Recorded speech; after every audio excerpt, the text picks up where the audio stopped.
Pag-ibig sa sanlibutan ng Diyos ay gayon na lamang Kanyang anak ibinigay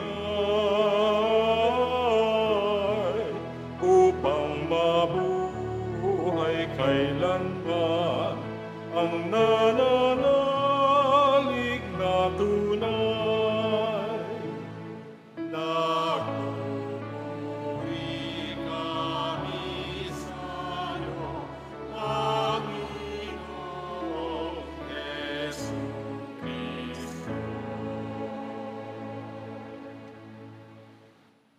Sumainyo ang Panginoon. At sumayo rin. Ang mabuting balita ng Panginoon ayon kay San Mateo. Papuri sa iyo, Panginoon. Noong panahong iyon, sinabi ni Jesus sa mga punong saserdote at matatanda ng bayan, "Pakinggan ninyo ang isa pang talinhaga. May isang taong nagtanim ng ubas sa kanyang bukid at ito'y binakuran niya. Gumawa siya roon ng pisaan ng ubas at nagtayo ng isang mataas na bantayan. Pagkatapos, kanyang iniwan sa mga kasama ang ubasan at siya'y nagtungo sa ibang lupain. Nang dumating ang panahon ng pitasan, pinapunta ng may-ari ng ubasan ang kanyang mga alipin upang kunin sa mga kasama ang kanyang parte. Ngunit sinunggaban ng mga kasama ang mga alipin. Binugbog nila ang isa, pinatay ang ikalawa, at binato naman ang ikatlo. Pinapunta uli ng may-ari ang mas maraming alipin, ngunit gayon din ang ginawa ng mga kasama sa mga ito. Sa kahuli-hulihay, pinapunta niya ang kanyang anak na lalaki. Igagalang nila ang aking anak, wika niya sa sarili. Ngunit nang makita ng mga kasama ang anak, sila'y nag-usap-usap. Ito ang tagapagmana, hali kayo, patayin natin nang mapasa atin ang kanyang mamanahin. Kaya't siya'y sinunggaban nila, inilabas sa ubasan at pinatay. Pagbalik ng may-ari ng ubasan, ano kaya ang gagawin niya sa mga kasamang iyon? Sumagot sila, lilipulin niya ang mga buhong na iyon at paaalagaan ang ubasan sa ibang kasama na magbibigay sa kanya ng kaparte sa panahon ng pamimitas.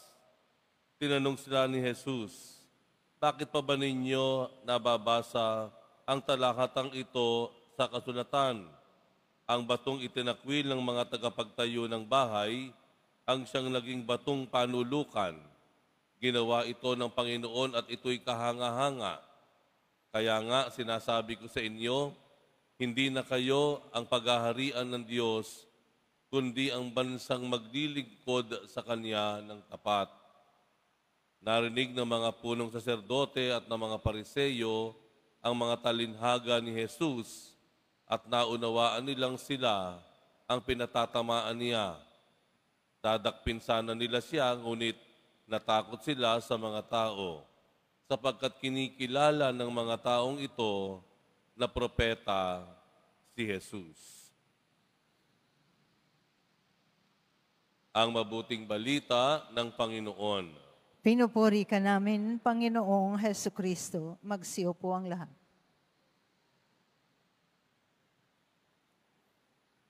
Kahapon po, isa ko sa mga nadali o nabiktima sa mahabang traffic sa NLEX. Dahilan nga doon sa sumabit na truck sa tulay ng Marilao. Marahil nabalitaan niyo iyan. Kahapon pa lamang sa mga news hanggang sa gabi po. Inabot po kami ng ilang oras po, 12 kilometers po namin ginapang ang NLEX. At talaga pong lahat siguro ng paraan ginawa na ng mga drivers, ng mga commuters para ma-survive yung haba ng traffic na iyon. Going northbound dahil ako po ay papunta sa isang parokya dyan po sa San Ildefonso sa Bulacan. No? Ito po sa parokya ng San Ildefonso de Toledo Parish para po sa ating dalaw Nazareno. Sa mga ganitong kalagayan o sitwasyon po, makikita niyo po talaga ang tunay na ugali ng isang tao. No? Dito niyo po makikita mo talaga ang kung sino ang may kakayahang magtimpi. Hindi lang pigilan yung ihi. No? Kung hindi pigilan yung inip, yung gutom, yung galit, no? Dahil napakahaba po ng paghihintay. Sa buhay po natin, malalaman po natin kung what we are made of. Sabi nga nila, kapag tayo ay nasalang sa mabibigat na kalagayan o tinatawag nating hamon. Kung titingnan po natin sa Ebanghelyo, malinaw po na ayon sa talinhaga, yung may-ari na nagtiwala ng kanyang ubasan ay may hinihingi, may inaasahan doon sa mga pansamantalang nag-alaga ng mga pananim. Ano yung inaasahan nung may-ari, nung landowner, dun sa talinhaga? Ang inaasahan lang naman po niya yung bunga. Ika nga po yung kinita, yung profit. Ano po? Humihingi po siya ng bunga ng lahat ng kanyang investment. Ano po sinasabi sa atin dito? Maliwanag po na sa atin, buhay bilang Kristiyano, inaasahan ng Diyos na tayo ay magbunga. Uulitin ko po iyon. Inaasahan po ng Diyos sa ating buhay bilang mananampalataya, bilang mga deboto na may bunga na lalabas na magriresulta sa atin. Pagkatapos niyang igawad sa atin ang biyaya, halimbawa, ang biyaya ng mga sakramento, mula pa nung tayo ay binyagan, kumpil, banal na pakikinabang, sakramento ng pagkapatawaran o pakipagkasundo, inaasahan ng Diyos, may bunga tayo na ilalabas. Pagkatapos ibigay ng Diyos ang ating buhay, magandang kalusugan o pangangatawan, pagkatapos bigyan tayo ng Panginoon ng lahat ng ating pangailangan, ibinigay niya yung ang opportunities, pagkakataon for us, kailangan natin ng bunga. Tayo po ay magbunga. Naalala nyo sa isang banda po ng Ebanghelyo, may nadaanan si Jesus na isang puno na walang bunga. Naalala nyo ba yon? Ito ay sinumpa niya. At pagbalik nga nila, nadaanan nila, kasama ng kanyang mga alagad, yung puno na hindi nagbunga, na isinumpa ni Jesus, ay namatay.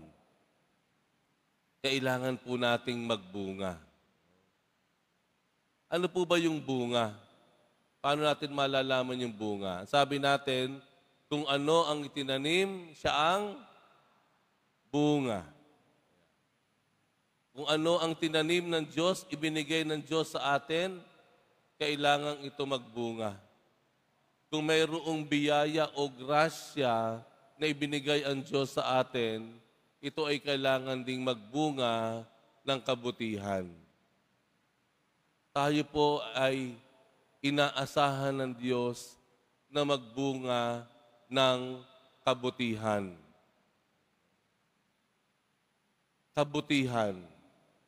Minsan, ang kailangan ng Diyos sa atin, kung ano yung ginagawa o uri ng pakikitungo sa kapwa. Ang bunga na hinahangad ng Diyos sa atin ay magandang pakikipagkapwa-tao. Kaya nga minsan sinabi ng Panginoong Jesus, habag ang ibig ko, hindi hain. habag ang ibig ko, hindi hain. Pag sinabing habag, ito ay ibinibigay natin sa ating pakikitungo sa kapwa. Pag sinabing hain, ito yung ibinibigay natin sa Diyos. Tama po? Habag sa kapwa, hain sa Diyos. Offering, sacrifice to the Lord. Pero yung mercy, yun ay para sa ating kapwa. Tingnan po natin ang atin pong mga sarili. Sagana tayo marahil sa inaalay natin sa Diyos. Inaalay natin sa Kanya ang ating mga panalangin. Yung ating mga sakripisyo, Lord, para sa iyo ito. Abot-abot ang ating pagtawag sa Diyos. Pero kung titignan natin ang katuruan ng ating Panginoong Jesus Nazareno, ang lagi niyang itinuturo, anak, tignan mo yung kapatid mo. Patunayan mo ang pagmamahal mo sa akin na iyong Diyos na hindi mo nakikita sa pamamagitan ng pagmamahal mo sa iyong kapwa na iyong nakikita. Ang bunga na hinahangad ng Diyos sa atin ay mabuting pakikitungo sa ating kapwa. Good relationships. Maayos na pakikitungo. Makatarungan na negosyo, halimbawa. Hindi mga mapang-api na sistema, hindi mapanlinlang na mga sistema o pamamaraan, hindi pang-aabuso sa kapwa, kung hindi mabuting pakikitungo. Yan ang bunga na nais ng Diyos sa atin. Pangalawa, na gustong bunga ng Panginoon sa atin ay ang ating pagmimisyon. Ang ating pagmimisyon. Tandaan po natin, ang mga alagad, tinawag ng Panginoon para sumunod sa Kanya. At tunay nga, yung 12 alagad, sumunod sa Kanya. Pero sa bandang huli, nung ang Panginoon ay aakyat na sa langit, ano ang sabi niya? Pumunta kayo sa buong mundo. Ipangaral ninyo ang aking mga salita. Ang bunga na hinahangad ng Diyos sa atin ay ang pagmimisyon. Hindi po pwedeng tayo lamang ay tanggap ng tanggap. Wala naman tayong ibinibigay. Hindi po pwedeng lagi na lang tayo parang mga baby. Sinisiguro tayo ay kumakain ng tamang nutrisyon. Tayo rin naman po ay tumatanda sa pananampalataya. Natututo tayong tumayo, maglakad, natututo tayong magtrabaho. Ibig sabihin, kailangan matuto rin tayo na maglingkod sa ating kapwa. Hindi kailangang dito ka sa simbahan, halimbawa, para makapaglingkod sa Diyos. Hindi po. Yung maayos at tapat na pagtatrabaho sa iyong pinapasukan, ito ay isang uri ng paglilingkod. Yung paglalagay mo sa iyong social media, halimbawa, na mga salita na nagpapaalala ng katapatan ng Diyos, ng mensahe ng Panginoon sa mundo, yan ay isang uri ng pagmimisyon o paglilingkod sa Diyos.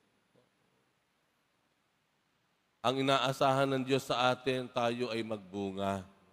Let us not take this lightly. No? Hindi po ito maliit na bagay. Malaking bagay po ito. Ang lahat ng ating ginagawa, yung ating pagdarasal, pagnonobena, pagluhod, lahat ng ating pagtaas ng kamay sa Diyos, ang lahat pong iyan, wag nating gamitin na parang tayo ay nagbabribe, no, sa Diyos. Hindi kailangan ng Diyos ng bribe natin. Hindi kanya kailangan noon. Kailangan ng Diyos magbunga sa atin ang lahat ng ating ginagawa. Yung ibinigay, ipinunla, yung binhi na ibinigay sa atin ng Diyos, kailangan ito ay magbunga. Magbunga ng kabutihan, magbunga ng paglilingkod. Ano ang nais nating maging bunga ngayong panahon ng Kwaresma? Ano ang gusto nating magkaroon tayo o magawa natin pagkatapos ng Kwaresma? Sa pagsapit ng dakilang kapistahan ng muling pagkabuhay ng Panginoon o sa pagwawakas ng panahon ng Kwaresma, ano yung nais nating bunga? Ano yung hinihingi ng Diyos sa ating bunga? Ano yung inaasahan ng Diyos sa ating bunga ng kabutihan at pagmimisyon?